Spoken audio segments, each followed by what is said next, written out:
We have two guests in the studio now, Ernie Sibbett from Crime Stoppers and a brand new board member of Crime Stoppers, soon to be actually. We have Julie Pontello as well. And Ernie, we're here to talk about human trafficking. Is this a fairly new initiative for Crime Stoppers? Well, for Crime Stoppers it is. And people that have seen our show here and what we talked about, we've always been in tips for crimes. If somebody put a tip, we got into elder abuse, then we got into beware, take care.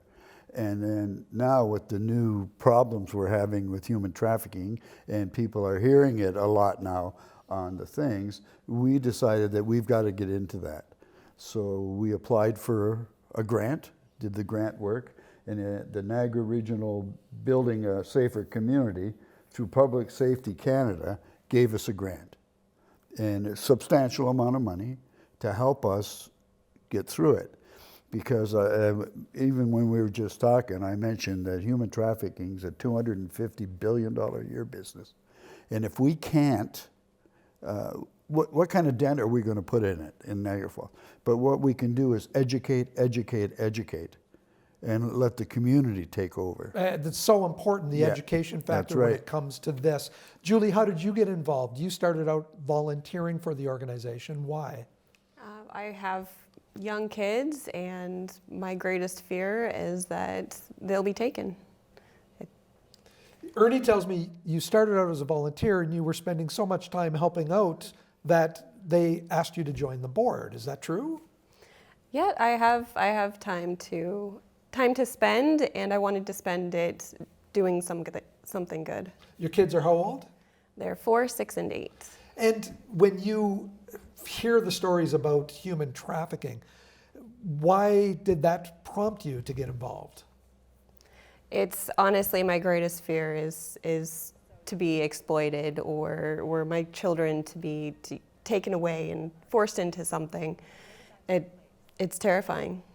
Ernie, I know that human trafficking in the Niagara area is a big problem, partially because of our proximity to the U.S. border, also because it's on the way from the biggest city, Toronto. It is the #1 area in Canada, bar none. So anybody that doesn't realize it, all you have to do is go to Niagara Falls, which is a wonderful city, and they do a lot of stuff at the parks.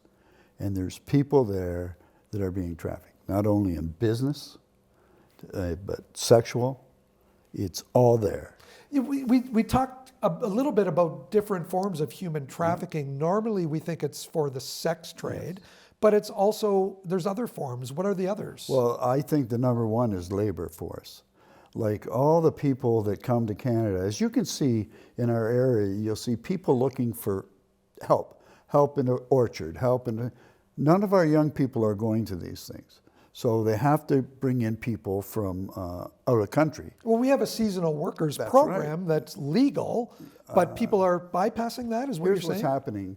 Somebody will come in, supply labor for a farmer.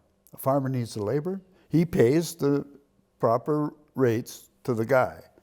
But the guy, in the meantime, is not paying the employees. I mean, they get some money, but he is actually taking a cut. The person who arranged for the labor. And what they do is they have multiple people.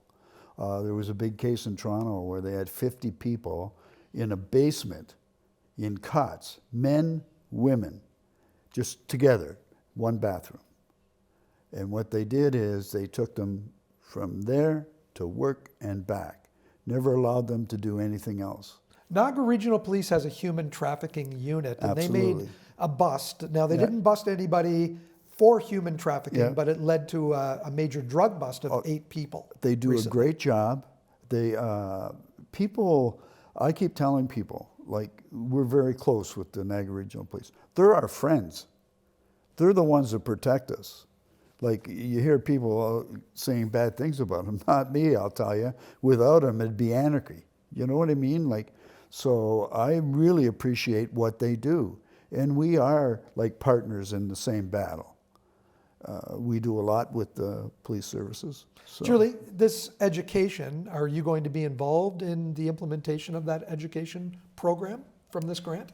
Yes, I will be I will not be teaching, but I am going to go to the learning sessions and learn as much as I can, because that's the best and the best way that I know to protect myself, protect my family.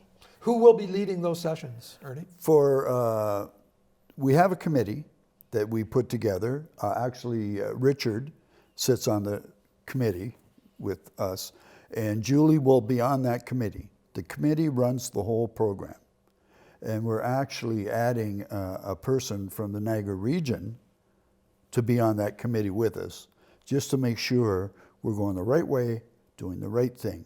This educational thing we're doing next Wednesday is so important for us, let alone the other people, to understand what's happening in this area. And this will be the first of a series of Yes. educational And efforts? we're going to film it, and then we're going to have it, and we're hoping to either take snippets of it and utilize it with commercials online and stuff that people don't seem to want to listen to a long. That is true. So we have to do something that we can put up in like 15 seconds that just gives a shake. And that's what we'll do. And Julie will be playing a big part in that. Is there information on the Crime Stoppers website about this program? There will be lots. We were waiting until the grant started. Okay, like we've had the grant for a long time, but we just started now. So we can literally now just start talking about the grant. We had to wait, it started, and now we can talk. There's going to be tons of stuff. They're going to see us in different places talking about it. All our social network, we're doing radio ads with the country station in Welland. Yes. And they're terrific. They've been helping us at hockey games with our 50-50s. So we're partnering with as many people that can get the message out as we can. Well, we're helping you get the Well, message I know out you today, are. and we'll continue to do it. Ernie, Julie, thank you for stopping in today. Thank you. Appreciate it.